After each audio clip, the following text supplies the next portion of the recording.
Oh, come on.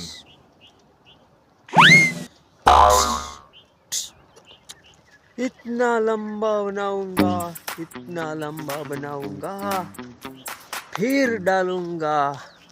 ले video की बात हो रही है, तभी तो लोग बोलेंगे ऐसे हुआ कैसे, 1 मिलियन तक वीडियो पहुंचा कैसे।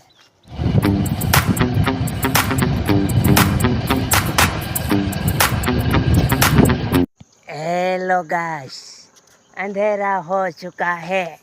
अंधेरे में वीडियो बनाना चाहिए, नहीं बनाना चाहिए तो दिखेगा कब। वीडियो बनाना चाहिए, लंबा लंबा बनाते रहो। ऐसे ही 1 मिलियन व्यूज नहीं आते हैं, तभी तो मैं बोलता हूँ जब भी वीडियो बनाओ लंबा बनाओ, 25 डालो, तभी तो 1 मिलियन व्यूज आते हैं। इतनी सी इतनी पट्टी बनाना तो चलेगा, चलेगा तो व्यूज आएगा, अच्छा खासा पैसे कमा पाओगे। यूट्यूब में ऐसे ही वीडियो डालते रहे, धमाकेदार धमाकेदार। अंधेरा होने लगा है, आपको कुछ नहीं दिखाई देगा, तो भी मैं अंधेरे में वीडियो बना रहा हूँ। कभी बना सकता हूँ, तभी तो बना सकता हूँ मेरे दोस्तों। ये सब हुआ कैसे? आपकी वजह से। आप मुझे 1 मिलियन तक पहुँचाओगे ना।